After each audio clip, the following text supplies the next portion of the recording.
se retrouve pour une nouvelle vidéo et aujourd'hui on se retrouve comme chaque vendredi pour le scan de One Piece. Cette fois-ci on est rendu au chapitre 997 déjà. Dans 3 chapitres on arrivera au 1000e et je suppose que Oda va faire quelque chose d'extraordinaire ou qui va nous choquer ou qui va même tuer un personnage. Moi personnellement je pense que pour le 1000e chapitre il risque de tuer un personnage, même un Mugiwara. Enfin je sais pas, j'ai une intuition qui me dit que le 1000e chapitre de toute façon il va se passer un truc extraordinaire. Donc voilà, j'ai vraiment très hâte d'y être dans 3 semaines, voire un petit peu plus au cas où il y a une pause entre temps dans les chapitres. Donc ce chapitre lui s'intitule Flamme et on y retrouve une petite couverture donc avec Sanji qui a plein de boss, donc qui a été tapé visiblement par un maître panda renard chelou qui a des sabres et qui lui tape sur la tête. Pendant que Sanji, lui, il semble être en train de méditer et il y a même Nami que l'on voit qui est en train de jouer dans le jardin avec un ballon. Donc on voit pas trop avec qui elle joue, mais elle joue au ballon et puis il y a Sanji qui se fait taper en faisant de la méditation et en ayant bien sûr les yeux en cœur. Donc je sais pas qui c'est qui regarde. Il regarde pas vers Nami, donc je suppose que c'est pas de Nami auquel il pense. Mais c'est possible que ce soit Nami, vu qu'elle est juste à côté. Requête venant de Nakagenji, département de Totori. Sanji, happé par les distractions terrestres en pleine méditation, se fait roustrer par l'abbé Tanuki. Donc c'est un Tanuki, c'est une bête japonaise je crois.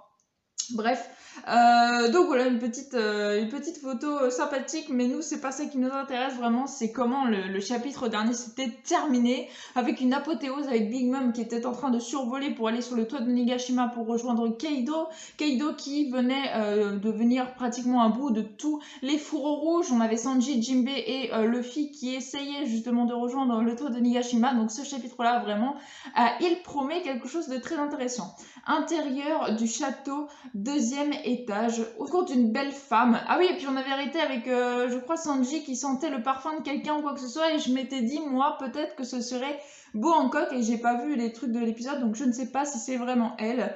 Je peux l'entendre, une belle femme a besoin d'aide. Viens là, ma petite. Non, messire, vous ne devriez pas. Viens là, ma petite. Arrêtez, je vous en prie. C'est la version pays des samouraïs d'une agression sexuelle. Une femme au service d'un homme de haut rang ne pouvant se défaire de son emprise et se faisant dérouler sa ceinture. Mais à chaque tour qu'elle fait, ce n'est pas du tissu dont elle se sépare, mais d'une partie d'elle-même. Ne craignez rien, je vais vous sauver. Bien sûr, Sanji qui est à fond dans je sauve les princesses à chaque fois. Viens là, lâche ça, laisse-la partir. Et donc Sanji qui lui fait un coup sur la porte, donc de là où il a vu la scène par transparence de la porte, et qui voulait donc la sortir de là. Donc il fait un coup sur la porte qui défonce la porte justement. Et il est pris dans une espèce de toile d'araignée. Qu'est-ce qu'une toile d'araignée ? Donc là justement on voit des danseuses sûrement qui dansaient justement derrière là ce que Sanji voyait en transparence. Et toi lâche-la. Donc une danseuse de Wano qui danse. Arrête trappe. Et donc là on a une attaque justement de Sanji qui peut pas bouger puisqu'il est attrapé dans une espèce de toile d'araignée qui semble se faire attaquer par les deux en fait, par la personne, par l'homme et la femme. Seulement l'homme il semble avoir un masque sur la tête, donc on voit pas trop c'est qui, si ça se trouve c'est quelqu'un qu'on connaît. Sanji donc qui s'est pris le coup de plein fouet vu qu'il ne pouvait pas bouger. Encore un défenseur de la jante féminine attrapé. Merde, c'était un piège. Sanji a la jambe noire de l'équipage de Chapeau de Paille, ça a pris mes 330 millions de berries. C'est un gros poisson. Libérez-moi maintenant, je ne vous ferai aucun mal. C'est que je suis pressé, moi. Oh non, il nous menace, j'ai peur. Et donc en fait, il semblait être de mèche et avoir justement fait un superfuge que Sanji est tombé dedans. Ah d'accord, c'était la géante des Tobiropo qui avait mis, je suppose, ce stratagème en place, puisque là on voit, je crois, elle s'appelle Maria. Et là, tu peux transformer la salle du banquet en champ de bataille. Moi, j'ai un faible pour les mauvais garçonnets. Et pour toi, qu'en est-il? Est-ce que je suis ton type de femme? Et donc là, on voit voit justement Maria, si je dis pas de bêtises, c'est vraiment son prénom, qui est énorme, c'est une espèce de géante, et on voit Sanji justement à ses côtés par terre qui vient d'être enchaîné, donc après s'être fait capturer par les deux autres. Hatsune ne me prend pas à la légère, enlevez-moi immédiatement ces cordes, les femmes comme toi, j'adore. Et donc voilà, on voit justement juste après Luffy et Jinbei qui découvrent que Sanji n'est plus avec eux. Et également au deuxième étage. Il est parti où Sanji? Je ne sais pas. Il a disparu et il avait un air bizarre. Donc voilà, c'était pas Bangkok comme moi je le pensais. Mais c'était donc justement une superfuge qui a marché du coup sur Sanji. Maître Poker, chapeau de paille, se dirige vers vous. Gyojiro, ne me fais pas tomber tes morceaux de banane sur moi. Donc là on a un singe qui mange au-dessus d'une espèce de femme qui semble être, c'est chelou, être comme si elle était intégrée au singe, un peu bizarre. Mais ouais, enfin, c'est comme on avait vu en fait la tête dans le début de Wano ou dans l'anime, quand on a vu l'espèce d'éléphant là au niveau du ventre de quelqu'un. Donc là, ça fait un peu penser à ça. Donc c'est une fille qui cohabite avec un singe en quelque sorte, mais c'est qu'une seule et même personne, c'est à cause du fruit du démon. On n'a malheureusement pas pu arrêter Kid, mais regardez Chapeau de paille, 1,5 milliard. Si on arrête celui-ci, c'est plus qu'un retour en grâce, c'est la promotion assurée. Passer Tobiropo, ça me tente bien. Et donc les deux personnages s'appellent Poker et Mizerka. Drôle de nom, surtout Poker. Mizerka, vous me direz, ça fait penser à la misère, c'est un peu chelou comme prénom. Chapeau de paille, c'est par ici. Tiens, mais c'est les types qui étaient à Udon. Vous avez fabriqué une échelle. Oui, les escaliers sont remplis d'ennemis. En montant par ici, on peut atteindre le 3e étage. Ça m'aide énormément, merci. Ben, il vient pas ou quoi? Et donc là, justement, on a sûrement des prisonniers, je suppose, puisqu'il parle de Udon, donc sûrement des prisonniers de Udon qui vont fabriquer une échelle pour pouvoir monter par là à la place des escaliers, puisqu'il y a des ennemis apparemment dans les escaliers. Donc ça permettrait à Luffy d'éviter les ennemis et de monter d'un étage. Intérieur du dôme, salle de concert, Big Mom prend la direction du toit. Et donc comme je vous l'avais dit au début du chapitre, j'avais hâte de voir ça. Et on a Zoro qui semble voir d'ailleurs ce qui se passe. J'ai cru qu'elle allait encore faire un carnage ici. Donc il la voit passer dans un trou qu'il y avait sur le toit. Et la voit justement monter. Prenez lui l'antidote. Et donc Zoro qui était en train de pourchasser justement Appo qui avait l'antidote qui permettrait d'arrêter la contamination de tous les ennemis et les Mugiwara aussi. Il y en a 2 qui se sont fait toucher, Brook et Chopper, en espèce de démon. Donc c'est comme les balles pandémiques qu'il y avait eu dans la prison du Don d'ailleurs. Mais là, ça les fait devenir un démon au lieu de les empoisonner. Enfin, c'est un empoisonnement aussi, mais ça les fait devenir des démons. Boss Amasa, Chopper-san, où vas-tu? Attends-moi. Donc là, on voit plusieurs personnages. On voit Queen, court Appo, qui bien sûr est pour Appo, puisqu'il lui a donné l'antidote et que d'ailleurs il lui a dit que s'il n'arrivait pas à garder l'antidote, il allait le tuer. Donc Appo, il n'a pas d'autre choix que de fuir. Et d'ailleurs, il avait 2 grosses mascottes à ses trousses. Il avait Drake et Zoro.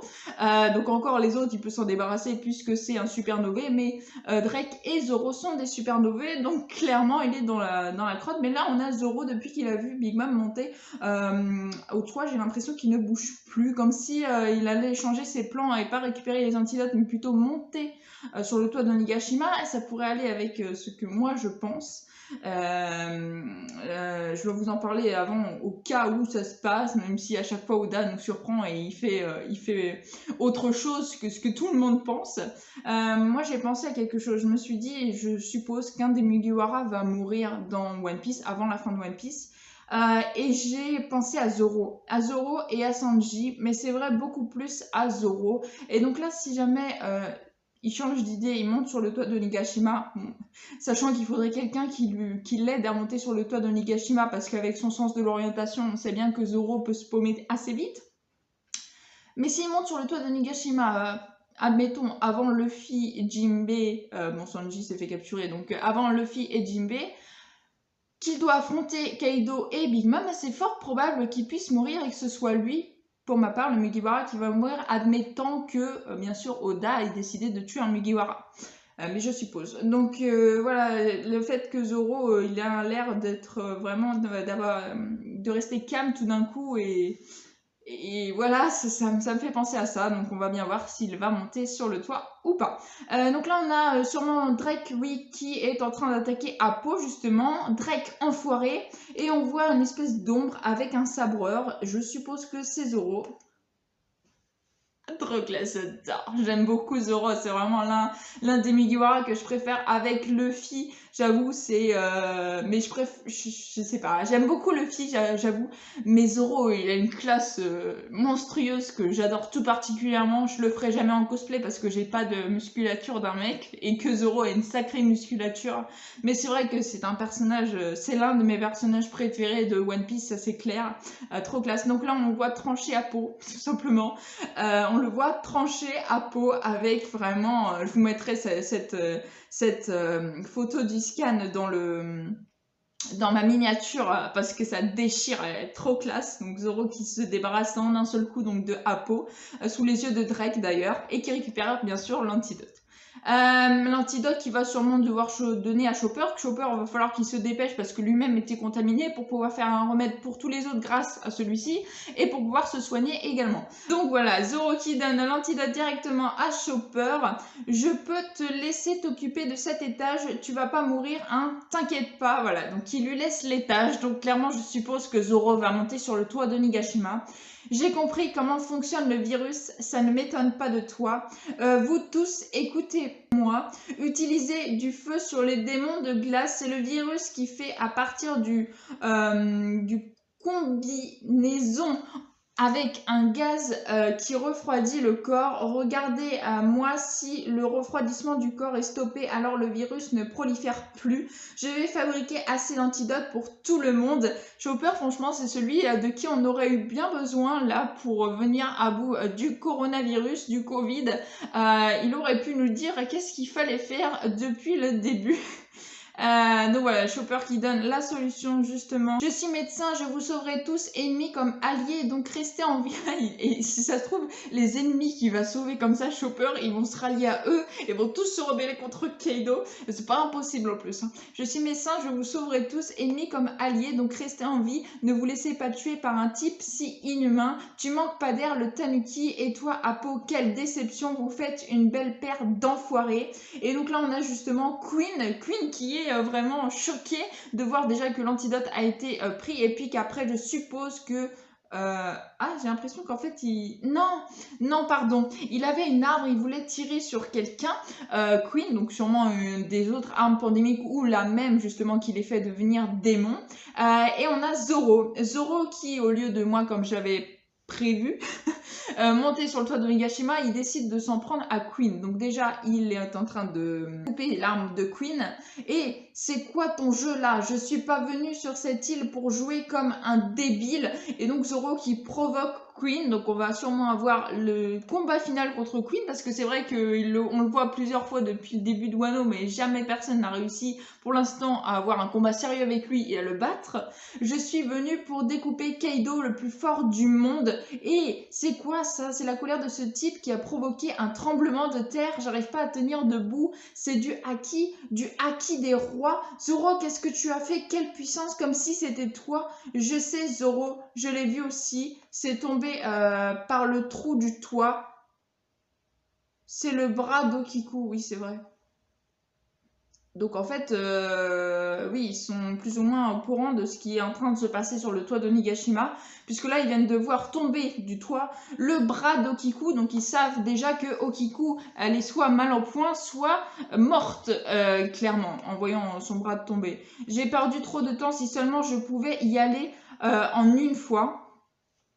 Zoro va monter sur le toit de Nigashima, c'est ça qui est bon. Mais quel que soit le chemin à emprunter, ce ne sera pas si facile.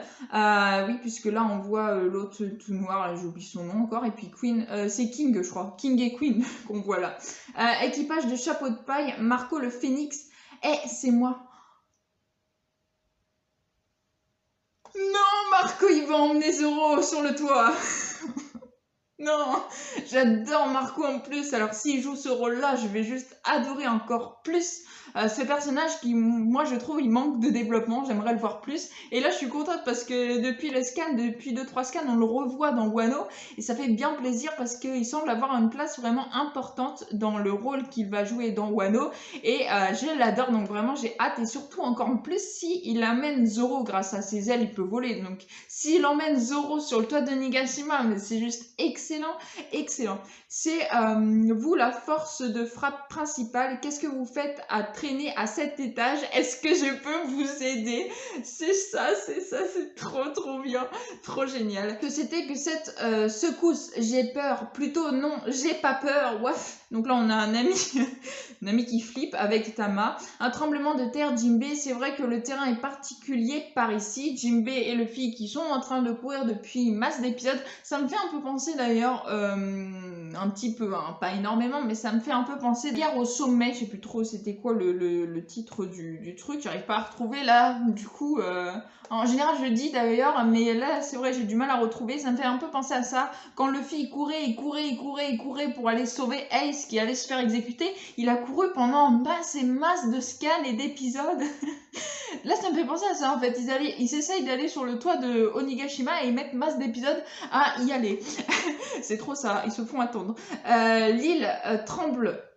À l'aide, j'ai jamais vu ça, impossible d'accoster. Ah oui, il y a le sous-marin de l'eau, c'est vrai qu'il est toujours pas sur Nigashima et il met du temps à arriver d'ailleurs. Éloignons-nous de Nigashima pour le moment, il y a même des projectiles donc dus au tremblement de terre qui sont dans l'eau. Mince, on ne va pas pouvoir rejoindre le combat avec tout ça, quelle impatience. L'île va couler.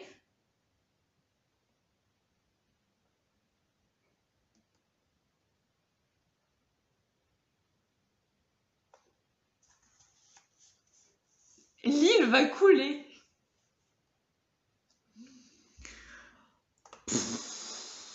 C'est l'attaque de Zoro qui aurait fait ça, ça me semble bizarre quand même. J'aurais plus pensé à la massue de Kaido ou quelque chose comme ça, qu'il aurait répercuté, je sais pas, une attaque de Big Mom qui aurait voulu attaquer et sans le vouloir, elle aurait touché Kaido qui est son allié. Donc clairement, elle va pas se mettre à se battre contre Kaido, ça m'étonnerait.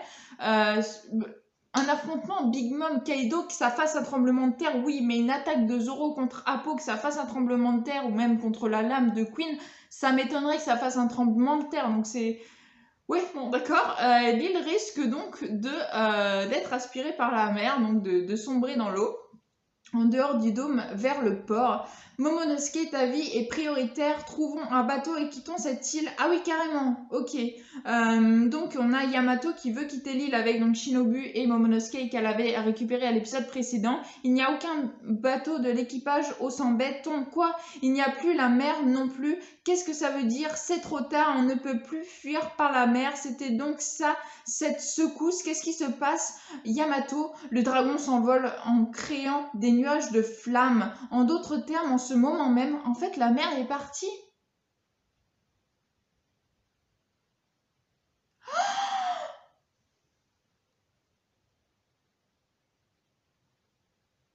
Kaido est fait s'envoler Onigashima. Oui, donc c'était bien Kaido, c'était pas l'attaque de Zoro qui avait provoqué tout ça. Oh mamma mia.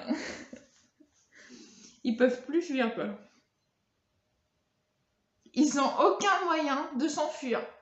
Bon, certes, je pense pas que Luffy et les autres auraient voulu fuir, même si ça tournait mal. Mais même Yamato, elle peut pas les sauver, elle peut pas les soigner, Momonosuke, quoi. C'est jamais j'aurais pensé à ça, jamais j'aurais pu penser qu'Onigashima aurait pu flotter dans les airs. Alors que bon, on a déjà eu quand même Scalpia qui était une ville sur les nuages, enfin bref, dans le ciel quoi. Mais jamais j'aurais pu penser qu'Onigashima pouvait planer dans les airs. Il a l'intention de déplacer l'île jusqu'à la capitale des fleurs. Oh là là là là là là là. C'est bon, vous êtes contents? Les Kozuki, c'est fini. Plus de Wano. Place aux nouvelles Onigashima. Forteresse des pirates. Que commence le règne de la violence. La terreur s'approche de Wano. Ok, donc en fait il peut, grâce ouais, à ces techniques, donc Kaido a réussi à faire flotter Onigashima qui veut se faire écraser. Donc en gros il veut tuer tous les habitants de Wano puisqu'il veut faire s'écraser Onigashima, si j'ai bien tout compris, sur la capitale de Wano. Donc même là où il y avait tous les riches, tout ça, qui vivaient mieux que tous les pauvres qu'il y a dans Wano. Je sais pas quelle surface fait Onigashima. Je sais pas, je pense pas qu'il est plus grande que tout le pays de Wano en entier. Mais bon, en tout cas, voilà, elle se dirige vers Wano pour s'écraser sur la capitale des fleurs. Et eux, ils sont en train de fêter les morts pendant ce temps-là. Ils sont en train de faire le festival de feu. Jamais, du tout jamais, je n'aurais pu imaginer ça. Franchement, Oda, à chaque fois, il nous fait cogiter sur des trucs, comme je vous ai parlé pour Zoro, par exemple. Enfin, ce genre de trucs, voilà, c'est... Moi, j'y ai pensé, j'ai vu d'autres personnes penser à d'autres membres des Mugiwara. Et ça, jamais j'aurais pu penser à ça. C'est incroyable, franchement, encore un scan magnifique. Du grand art, mais je viens de voir que je suis un peu dégoûtée, puisqu'il y a marqué qu'il y avait une pause dans le prochain numéro, donc en gros, pas la semaine prochaine, donc pas vendredi prochain, mais l'autre. On aura la suite. Ah, et on se rapproche tout doucement des millièmes chapitres, comme je le disais au début de cette vidéo. En tout cas, voilà, c'est juste excellent, c'est du Oda pure souche, vraiment magnifique. Vraiment un scan de malade, l'un des meilleurs scans de tout One Piece, clairement. C'est superbe. Et d'ailleurs, Kaido semble avoir s'être débarrassé de tous les causes rouges, puisque là, on voit juste sa technique. Donc, s'il fait sa technique, c'est que forcément, il s'est débarrassé des autres. Big Mom, on la voit pas. Hein. L'impression qu'elle est montée au toit, mais je pense qu'elle n'est pas encore arrivée, sinon on l'aurait vu aux côtés de Kaido, je suppose. Bon, voilà, que dire de plus? Franchement, le chapitre a tout dit, ou alors j'ai tout dit pendant que le chapitre se faisait. Franchement, du grand art, du très très très grand art. C'est ainsi que je vais conclure cette petite vidéo. En tout cas, j'espère qu'elle vous aura plu. Si elle vous a plu, n'hésitez pas à liker, à commenter, à partager et à vous abonner. Ça me ferait vraiment très très plaisir. Je vous souhaite une excellente fin de journée. Portez-vous bien et moi je vous dis à la prochaine. Ciao ciao.